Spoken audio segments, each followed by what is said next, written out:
मुग्धा और उसकी सास के बीच पूरा समय सास के किसी ना किसी काम को लेकर मतभेद चलते ही रहते हैं। बहू, ओ बहू, जरा चाय बना दे। मुग्धा चाय लेकर आती है। ये लीजिए, और कुछ चाहिए?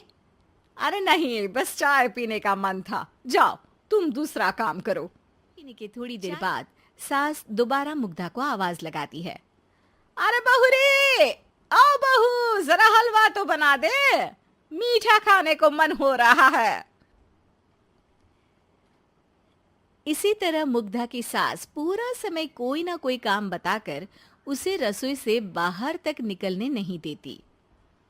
कभी चाय, कभी हलवा, कभी पानी तो कभी दूध, हर समय खाने को चाहिए। और उसके लिए अपने हाथ पैर बिल्कुल नहीं हिलाने। परेशान किया हुआ है इन्होंने। सास की जबरदस्ती परेशान करने की आदतों से दुखी एक शाम सचिन के साथ अपने कमरे में बैठी हुई बात कर रही होती है। सुनो जी, मम्मी जी की ये जानबूझकर मुझे परेशान करने की फरमाइशों से मैं बहुत फ्रस्ट्रेट हो चुकी हूँ। पूरे दिन में 1 सेकंड का आराम नहीं मिलता। रसोई से बाहर कदम रखती नहीं कि बहू ये बना दे, बहुरी वो बना दे। अरे इनकी फरमाइशें चलती ही रहती है। अरे मुग्धा, माँ खाने की शौकीन है, पर उम्र हो चली है, खुद खाना नहीं बना सकती, इसलिए तुमसे बोलती है। अरे तो शौक भी उम्र देख कर रखने चाहिए ना। समझ में नहीं आता, हर समय फेविकॉल का जोड़ लगाए सोफे से चिपके बैठी रहती है। इतना सब डाइजेस्ट कैसे हो जाता है उन्हें? अरे तुम मेरी माँ से इतनी नफरत कैसे कर सकती हो? मैं उसे नफरत नहीं करती जी, बस परेशान हूँ। जहाँ मुग्धा अपने पति से ये सब बोल रही होती है, सास भी कमरे के बाहर दरवाजे से कान लगाए सारी बातें सुन रही होती है और अगली दोपहर रसोई में मुग्धा के पास जाती है। बहू, आज ना मेरा कुछ मसालेदार खाने का मन है। तो चाय बना दूं? मुझे बहुत पसंद है।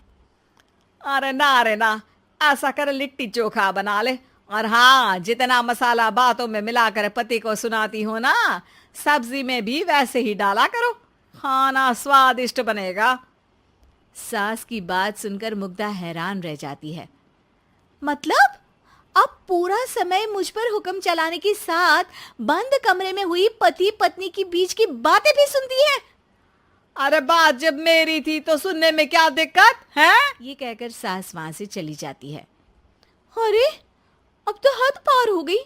इस तरह से तो ये मेरा जीना मुश्किल कर देंगी। मुग्धा सास की हरकतों से परेशान उसका हल सोचने लगती है और इसी तरह जाते हैं जिसमें सास का जन्मदिन आता है। मुग्धा बहुत अपनी सास को एंड्रॉइड मोबाइल गिफ्ट करती है। मम्मी, आपको सबसे बात करने के लिए बहुत दिक्कत होती है ना? कभी सचिन तो कभी मुझे बोलना पड़ता है, पर इस मोबाइल से आपको कोई दिक्कत नहीं होगी। एक जगह बैठे बैठे बहुत कुछ कर सकती हैं अब आप। मोबाइल देख सासू माँ खुश हो जाती है, पर उसे इस्तेमाल करना तो आता नहीं, इसलिए साइड में रख देती है। देख मुग्धा घर का सारा काम छोड़ मोबाइल सेट कर सास को इस्तेमाल करना सिखाने लगती है, जिसके बाद अब सास पूरा समय मोबाइल में ही लगी रहती है। हाय, जब से मम्मी को मोबाइल मिला है मेरी लाइफ में कितनी शांति आई है। अच्छा है, इसी तरह बिजी रहे तो मैं भी सुकून की जिंदगी जी पाऊंगी। अब मुग्धा जब मन करे काम करना, जैसा चाहे वैसा खाना बनाकर खाना, पूरा समय रिलैक्स और खुश रहने लगती है। क्या बात है, आजकल तुम बहुत चहक रही हो। अरे मम्मी जी से छुटकारा जो मिला है, अब ना फरमाइशें ना छुप छुप कर बातें सुनना। अच्छा, तो मोबाइल गिफ्ट करने की ये स्कीम थी। इसी तरह दिन बीतते हैं और अब मोबाइल पर लगी सास फरमाइशों की जगह सवालों के लिए बहू को आवाजें लगाना शुरू कर देती है। अरे बहू सुन तो, देख जरा किसी का फोन क्यों नहीं मिल रहा? रिचार्ज खत्म हो गया है, पर अभी 4 दिन पहले ही तो मैंने किया था। इतनी जल्दी कैसे खत्म हो गया? अरे मैंने कल तेरी कनाडा वाली मौसी सास से 3 घंटे बात की थी ना। क्या? इतना महंगा तो मोबाइल भी नहीं आया जितना महंगा इसका रिचार्ज पड़ रहा है। इसके बाद तो जैसे मुग्धा के दिन के 24 घंटे में से 20 घंटे सास के पास उनके मोबाइल रिलेटेड प्रॉब्लम सॉल्व करने की जाती है। अरे मुग्धा, ये मोबाइल में अचानक तेरी मौसी सास की शक्ल क्यों दिखने लगी?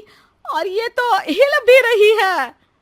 मम्मी, ये गूगल डुओ का वीडियो कॉल है। इसमें आप बात करने के साथ एक दूसरे की शक्ल भी देख सकती हो। अच्छा, ये तूने मुझे पहले क्यों नहीं बताया? अब बताने के लिए पहले नहीं बताया। इसी बीच सचिन भी वहां आ जाता है और सास अपनी वीडियो कॉल में बिजी हो जाती है। क्यों, सास बहू में क्या गपशप चल रही है? इसे गपशप नहीं, दिमाग का दही होना बोलते हैं। पर तुम तो मम्मी को मोबाइल देकर बहुत खुश थी, फिर क्या हुआ? हाँ, उसका सुकून भी कुछ ही दिन मिला। अब घर के टंटे खत्म हुए तो मोबाइल की टिंग टिंग शुरू हो गई। देखो भाई, कुछ पाने के लिए कुछ खोना तो पड़ता है। आखिर तुमने मोबाइल अपने फायदे के लिए ही तो दिया है, तो फिर सवालों के जवाब भी देने पड़ेंगे, क्योंकि जब तक उनके हाथ में ये फुंथरू रहेगा, तुम्हारी लाइफ में प्राइवेसी और सुकून रहेंगे। कहने का मतलब है अगर इससे प्यार बढ़े तो दाग अच्छे हैं।